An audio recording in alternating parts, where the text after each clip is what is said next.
El tribunal convoca a realizar su exposición al amicus curiae que acompaña a la parte demandada, Asociación Argentina de Juristas. El expositor es el doctor Beinus Smukler. Adelante, por favor.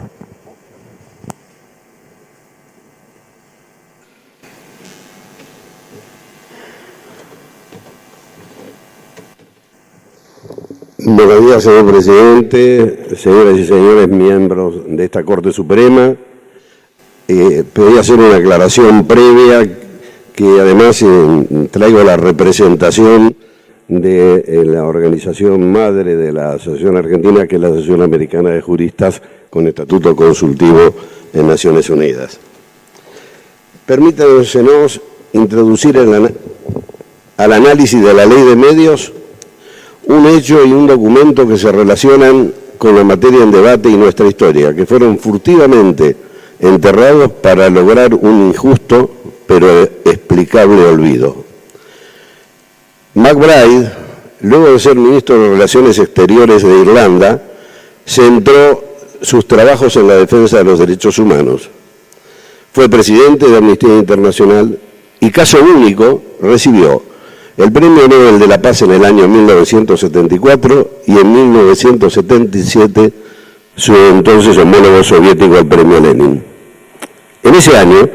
la UNESCO le designó al frente de una comisión para investigar los medios de proteger el derecho a la libertad de expresión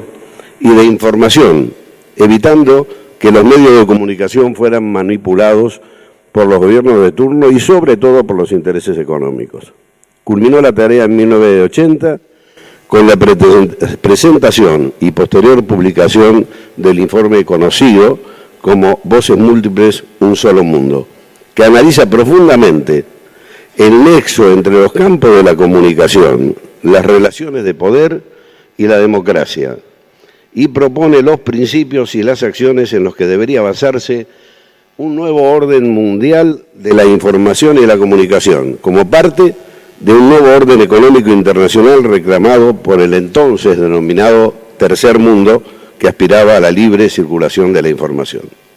El informe consideraba que la única manera de asegurar el futuro de la sociedad radicaba en un nuevo papel de los medios para que contribuyeran al desarrollo de los países menos favorecidos y destacaba la responsabilidad social de los profesionales de la información. Entre sus 82 recomendaciones son de resaltar la democratización de la comunicación y el refuerzo de la identidad cultural para la dignidad humana. El informe demostró que existía a nivel mundial una carencia en la democratización, en violación del artículo 19 de la Declaración Universal de los Derechos Humanos, por los límites puestos al derecho de los ciudadanos a acceder libremente a la fuente de información. Consideraba que la sociedad moderna se caracteriza por un aumento de la concentración del poder de informar. Esto es en 1980, lo cual podría provocar el desarrollo de nuevas maneras de control susceptibles del debilitamiento o la desaparición de los demás poderes de la sociedad y del derecho fundamental de los ciudadanos y grupos sociales a una información veraz. Y proponía, para enfrentar ese peligro, erradicar los efectos negativos que se producen por la creación de monopolios, garantizar la pluralidad de las fuentes y los canales de la información. El gobierno de Estados Unidos rechazó el informe que al ampliar derechos afectaba a los intereses económicos de sus oligopolios mediáticos, pero sobre todo el interés político de continuar moldeando la opinión pública mundial, y se retiró de la UNESCO. Desde entonces, James MacBride empezó a desaparecer de los medios de comunicación de todo el mundo, a tal punto que hoy es prácticamente un desconocido, incluso para muchos periodistas. Quedan ahora entonces explicadas las razones del olvido de la figura de James MacBride. Esta es la naturaleza de la libertad de prensa, de los monopolios informativos, como el Grupo Clarín, integrado a la red mundial de la desinformación, basada en el ocultamiento de lo que los perjudica, que muchas veces se facilita con la sobrecarga de información banal e inútil. Bajo esas concepciones, la Asociación Americana de Juristas entiende que las restricciones que impone el artículo 41 de la Ley 26.522 a la transferencia de las autorizaciones y licencias impiden que el servicio sea prestado por un sujeto que no cumpla con los requisitos que fija la norma. Ello no afecta al contenido patrimonial de las licencias otorgadas a la actora durante el régimen anterior, dado que éstas no concedían al titular el derecho a disponer libremente de ellas, sino que por el contrario prohibía esa posibilidad. No obsta a lo dicho el dictado del decreto 1005 del 99, que de ninguna manera alteró en lo sustancial el derecho inherente a la explotación de las licencias. Los derechos que conceden las licencias a sus poseedores tienen naturaleza jurídica de derecho público y se rigen por sus principios y disposiciones.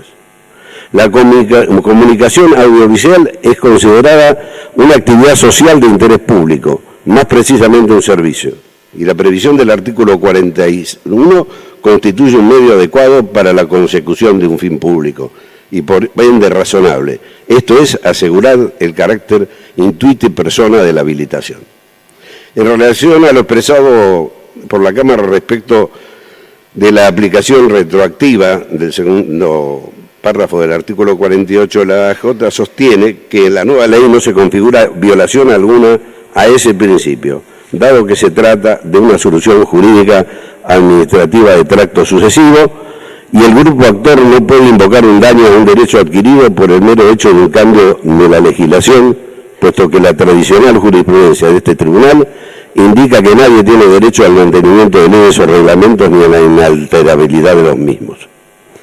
Por añadidura, el grupo actor no puede invocar derechos adquiridos por encontrarse al momento de la sanción de la ley en infracción al artículo 43, inciso B del anterior. El artículo 48 tampoco viola el derecho de propiedad. Como surge de autos, algunas empresas del grupo actor poseen licencias y otras son explotadoras de hecho, mas en ningún caso resultan titulares de un derecho real de dominio en los términos del Código Civil.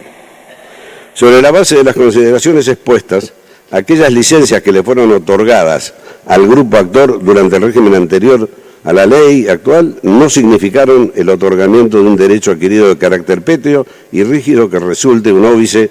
al sometimiento de reglas generales previstas en materia de desmonopolización o la defensa de la competencia, siempre que éstas respondan al espíritu del artículo 43 de la Constitución Nacional. En suma, la nueva ley no hace más que prever la adecuación del conjunto de derechos, deberes, cargas y obligaciones de los licenciatarios a los fines previstos en normas de rango superior que pueden dictarse en el futuro para los efectos y consecuencias jurídicas nacidas también en el futuro. Ningún artículo debe verse aisladamente en la ley, sino en el marco general de ella y su directa relación con lo establecido en los convenios, pactos y declaraciones internacionales relacionados y señalados en nuestra presentación hecha por escrito. No obstante, nos interesa recordar el artículo 13 de la Convención Americana sobre Derechos Humanos, que establece: todas las personas deben contar con igualdad de oportunidades para recibir, buscar e impartir información por cualquier medio de comunicación sin discriminación, por ningún motivo, incluso los de raza, color, religión, sexo, idioma, opiniones políticas o de cualquier otra índole, origen nacional o social, posición económica, nacimiento o cualquier otra condición social. Es evidente que la posición económica que detentan los monopolios o oligopolios en el control, más que en la propiedad de los medios de comunicación abarcados por la Ley 26.522, constituyen una discriminación de hecho al impedir a todos la posibilidad de acceder a esos medios y violan el principio de igualdad real y demuelen la reiterada doctrina de este tribunal de que el tratamiento formal igual a los desiguales ensancha la desigualdad existente. El fallo recurrido no deja dudas de la clara definición del perfil de los magistrados de la Cámara, que a todas luces introduce por la vía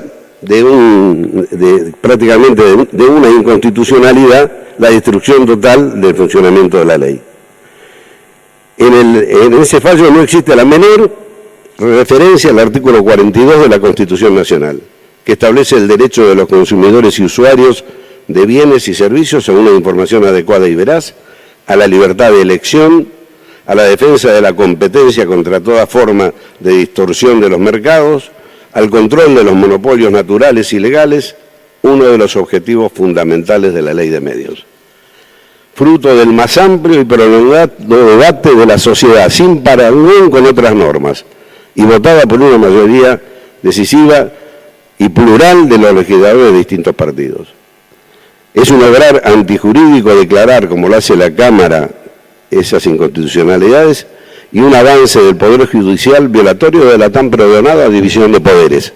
al sustituir los criterios de conveniencia y de oportunidad que conforman el plexo normativo de la ley, recortando con un bisturí quirúrgico sus disposiciones. Esta Corte ya se ha pronunciado en la causa dejando establecido que no están en juego ni la libertad de prensa ni la libertad de expresión. Solo confrontan intereses económicos que invocan amparo en el derecho de propiedad privada en aparente conflicto con el derecho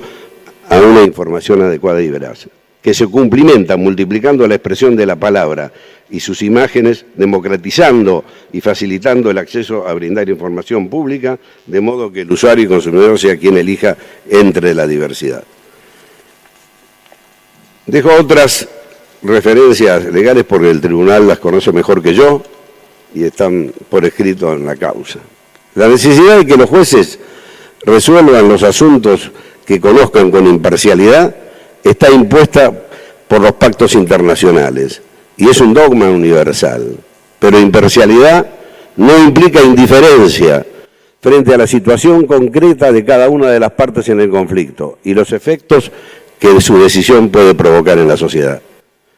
Carneluti, en La miseria del proceso penal, alertaba que siendo el juez un ser humano y siendo todos los seres humanos parciales,